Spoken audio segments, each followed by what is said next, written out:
This is breaking news from the Las Vegas Review-Journal, sponsored by Michael Gaughan's South Point Hotel, Casino, and Spa.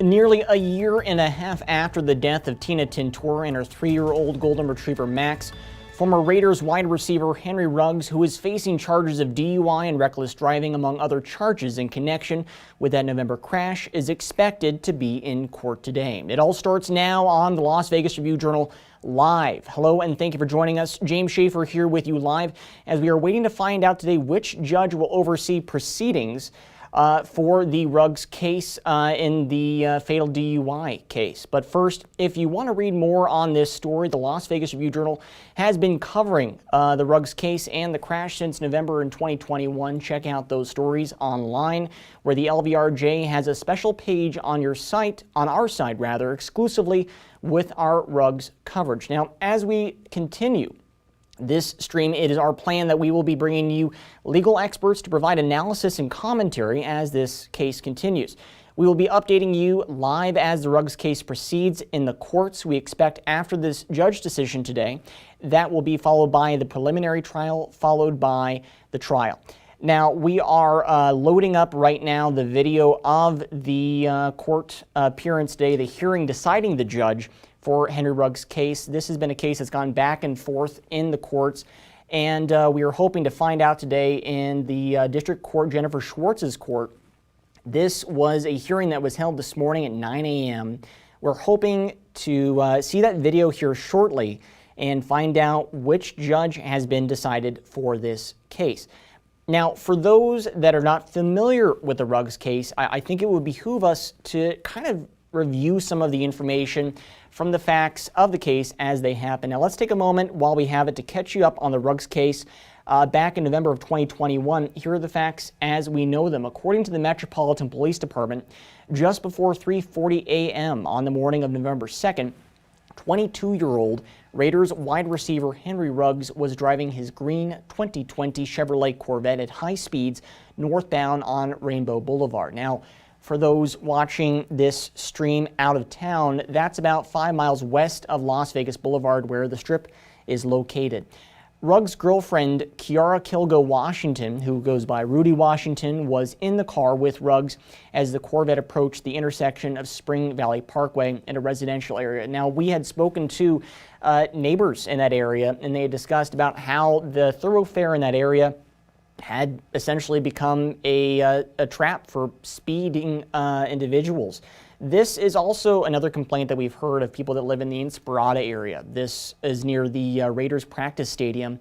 Lots of complaints about Raiders players driving at high speeds in these residential areas, some brand new without stop signs or traffic lights. This is a problem that many people across the valley have been bringing up. To get back to the case with this Ruggs, you're seeing images from when the police detectives were on scene for where the crash happened back in November 2021. So as you're seeing, let's go back to the details. So in this case, Ruggs was in the right lane of the road, crossed over, and then slammed into the back of a 2013 Toyota RAV4. At impact, the SUV burst into flames, trapping the driver inside. The female driver, as we later found out, was 23-year-old Tina Tintor, and in the back seat of her vehicle, her 3-year-old golden retriever, Max. Now, according to the police report, 3 bystanders had stopped at the intersection of that morning shortly after the crash to help Tintor, but witnesses say she was pinned inside the SUV, still alive. None of the bystanders were able to pull her out, according to witnesses and the police report, to help Tintor. Ruggs, according to the report, was hanging out of the driver's side of the Corvette with his feet on the floorboard and his body laying in the road. Both he and his girlfriend suffering serious injuries. His girlfriend, again, being Miss Washington. Now, when police arrived at the crash site, Ruggs refused to participate in the field sobriety test. Remember that fact. That's going to be important as we cover this case, that field sobriety test, was refused at the scene of the crash. Now, instead, what happened was the blood was drawn from Ruggs later at University Medical Center, where he was also being treated for his injuries. Once the results came back, the blood alcohol test showed that Ruggs was twice the legal limit for drivers in Nevada. Now, the important thing to remember is, as we later found out, that blood test that was issued in UMC, this is something that the defense is saying was not unlawful, but does not match up to where the prosecution needs to be in order to press for these charges. We'll get later into those charges. There was needing to be the intention of probable cause. And according to the defense, the officers that issued the field sobriety test, the sobriety test at UMC did not have probable cause. That's according to the defense. Where they did have probable cause to issue a field sobriety test was at the scene of the crash. Again, the defense arguing that the officers at UMC did not see the crash scene, were not familiar with the detailed events there, and issued this test at UMC without prior knowledge. So the defense is saying that they did not have probable cause since they did not see the crash. They were not aware of the details of the crash. That's important. That's a part of what the defense is saying. So where we are with this case right now is that the Ruggs case has bounced between different judges in the Las Vegas Justice Court in recent weeks, with the initial judge, Justice of the Peace Bonaventure, recusing himself. Now, let's take a look back at Bonaventure's court back in November of 2021. When Bonaventure initially oversaw this case, we'll get into that in a second, but he set in the initial court appearance a $150,000 bail for Ruggs. After going from Justice of the Peace Bonaventure in his initial appearance, the Ruggs case was previously overseen by Justice of the Peace Ann Zimmerman, another important name to remember. Again, we are here today to find out which Justice of the Peace will be overseeing and presiding over this case. Once we get that video in, we will be finding out whether it's Zimmerman, whether it's Bonaventure. These are important names to the defense, as the defense has been making the case that they would like Bonaventure to oversee this case as compared to one of the other justices of the peace. So Ruggs, according to the defense, Ruggs was singled out by Justice of the Peace Zimmerman, who, if we have the time, we'll get into later why. Now, District Judge Jennifer Schwartz is in charge of deciding who will preside over this case. After Justice of the Peace Zimmerman, District Judge Jennifer Schwartz assigned the case to Justice of the Peace Bonaventure. Again, that's the video you're seeing, who did the initial court appearance and set the bail for $150,000. He then recused himself from the case. Now, that's noteworthy. He recused himself from the case, bouncing the case back to another Justice of the Peace. I believe that was, we have the name, we'll pull up the name in a bit. The reason being for Bonaventure to recuse himself was that he said after the initial court appearance, Justice of the Peace Bonaventure, he was running for office. And according to him, he made comments about the proceedings during his campaign of the Ruggs case. Now, Ruggs attorneys are contesting this recusal on behalf of Justice of the Peace Bonaventure. One of the defense attorneys saying Justice of the Peace Bonaventure did not disclose what statements he made, nor did he say what particular way those statements made him appear or commit to on one side or the other of the case. What the defense is saying here is that Justice of the Peace Bonaventure shouldn't recuse himself because he didn't indicate which way he is leaning in the case. Currently, the case is being presided over by Justice of the Peace Harmony Letizia. That was the previous name we mentioned of who it ended up bouncing back to. But we will find out, we're waiting on that video of the District Judge Jennifer Schwartz. Producer Nate's telling me we might have that video. There is that video. We're going to go ahead and take a look at that, see if there's some audio. Again, we're listening for Jennifer Schwartz, the district judge, will be saying who will be overseeing this case, if it's Letizia, if it's Bonaventure, if it's, will most likely not be Zimmerman, but this is going to be very important to the defense here as we find out who will be overseeing this case. Again, Bonaventure has recused himself. Let's go ahead and listen to the audio. Seems like the defense is speaking. Let's hear what they have to say. You know,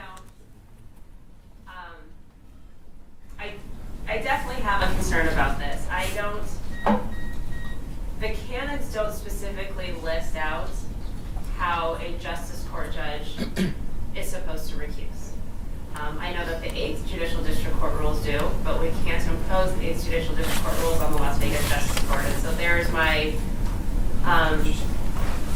issue, because I don't know if Judge Bonaventure, there's a rule that he necessarily violated. I mean, he stated that he thought that there would be the appearance of impropriety based on statements that he made during the campaign. I don't know what statements he made.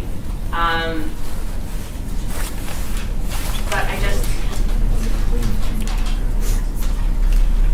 know the canons state that a judge is supposed to entertain motions and cases that come before it. And I know that it says that judges are not to be making comments that could affect their ability to rule. But as we all know, because we've all lived through campaigns one way or another, either those of us that participated and actively or those that choose to support one, comments are made, discussions are had. And so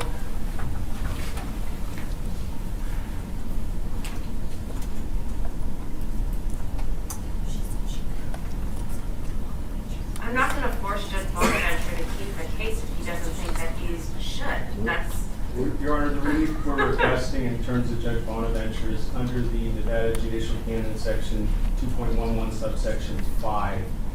It expressly provides that if a court during a re-election campaign makes a public communication or outside of court communication, and then there's a second part to it, which is the part that wasn't addressed, and that it reasonably commits the judge, or a person would assume that it commits the judge to take a position on a litigated proceeding, that's what would necessitate a disqualification. In this instance, Judge Bonaventure said that he commented on the case in endorsement meetings when he was running for re-election, but we're missing the second part that would result in the disqualification, which is, did those comments either commit him to take a position on the outcome of the case, or would a reasonable person believe that it committed him to take a position on the outcome? And we don't have a record of that, so the judge would either have to rescind his order if in fact he doesn't believe that the comments committed him to a position, or develop a proper record under NCJC 2.11 subsection 5.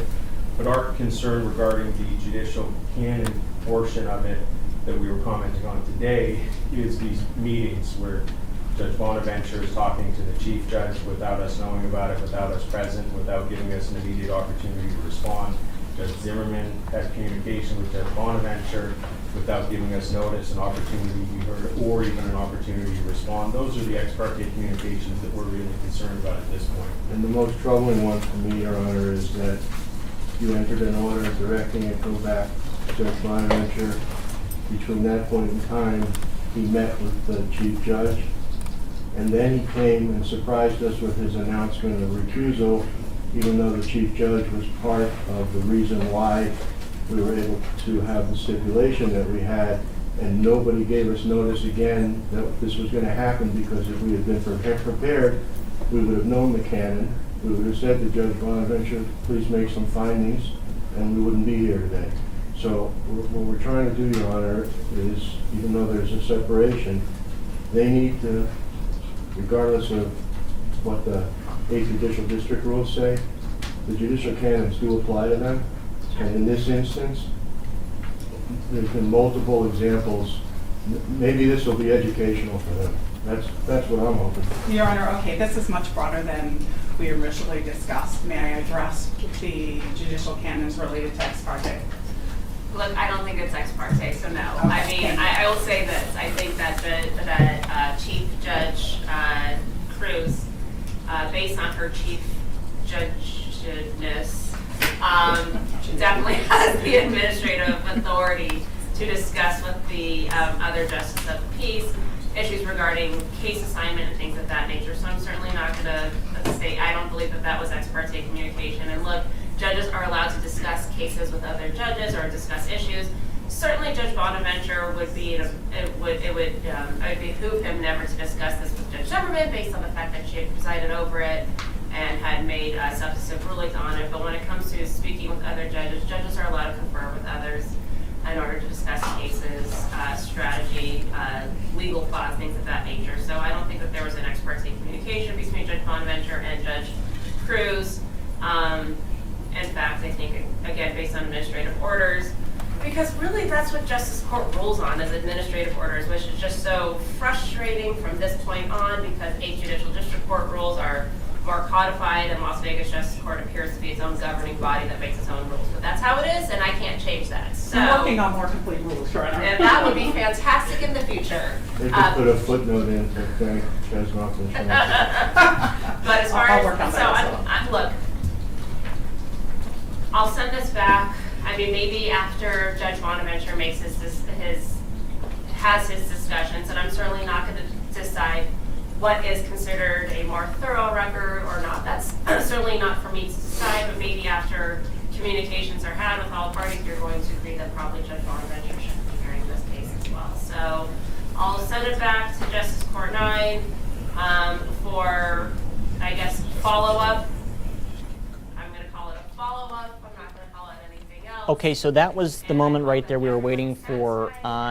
District Judge Jennifer Schwartz has just indicated that Bonaventure will be going back to his court.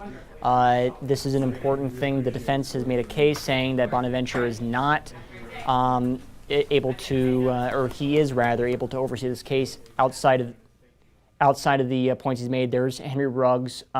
We might be losing this video here in a moment, but that was the moment we were waiting for. Bonaventure will be overseeing this case. He'll be presiding over this case.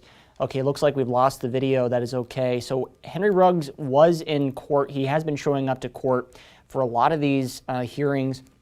Let's go over the attorneys that is on the defense.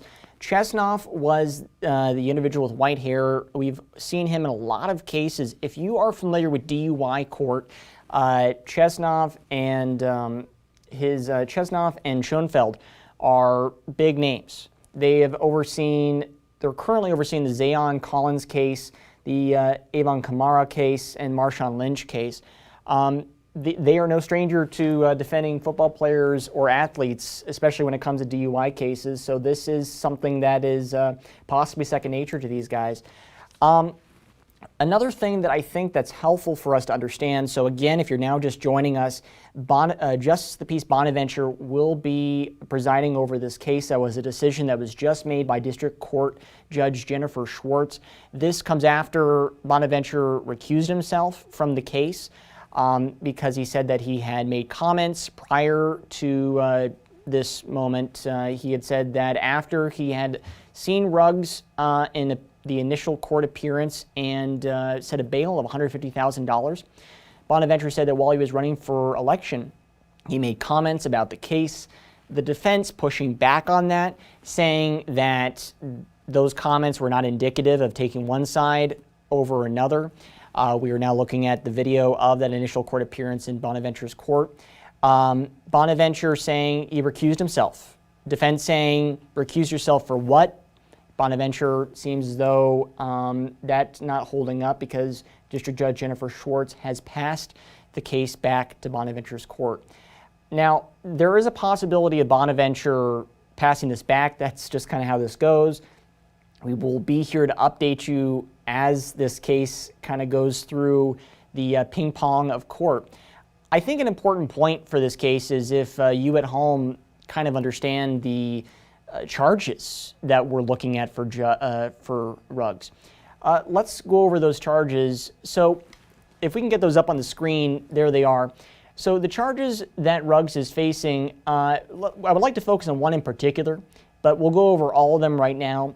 Now the charges that Ruggs is facing altogether are 1 count of DUI resulting in bodily harm, 1 count of DUI resulting in death, that was for Tina Tintor, 1 count of possession of a gun while under the influence of alcohol and drugs. A gun was found in that Corvette after the crash. It was in the car during the crash, most likely. And 2 counts of reckless driving resulting in death or substantial bodily harm. Now you notice I said 2 counts. You see in there at the bottom, 2 counts of reckless driving resulting in death or substantial bodily harm. 1 of those counts was for Tina Tintor. The other was actually for Washington's girlfriend, Kiara Washington, who was in the car. the night of the crash on November 2nd. The prosecution is making the case that Washington was injured, but the defense in Washington, this is an important point, Ruggs attorneys and Washington's attorneys have not made it easy for the prosecution to have access to Washington's medical records related to the crash. According to Washington's lawyer, there was a petition asking a judge to prevent the release of her medical records. This was filed back last year. Initially, those documents were blocked by Judge Robert Walsh, and then I mentioned this name was going to come back up. Justice of the Peace Ann Zimmerman said that prosecutors can have access to those medical documents.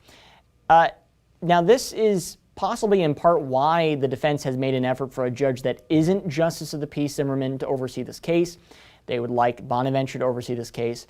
Now, since that was the judge that ruled against the motion of Ruggs' attorneys, that was Zimmerman, the defense most likely is not too keen on her presiding over the case, and possibly why those same attorneys are making an effort to get this case back in front of Justice of the Peace Bonaventure. That is the video that we have. Again, if you're just now joining us, Henry Ruggs, former Raiders wide receiver, his case, which has been bouncing back and forth in the courts, has been decided by District Judge Jennifer Schwartz to be presided over by Justice of the Peace Bonaventure. This is a step in the case. We do not know if this is where the case will finally end up. We will be following this as it continues. And the rest of our team will be publishing stories online and in the Las Vegas Review-Journal newspaper as updates become available. Be sure to catch our wrap-up of today's events on the 7 to 7 p.m. newscast, our digital newscast that hits the airwaves twice a weekday at 7 a.m. and 7 p.m. Thank you so much for joining us, and we will see you next time. You've been watching breaking news from the Las Vegas Review-Journal, sponsored by Michael Gaughan's South Point Hotel, Casino, and Spa.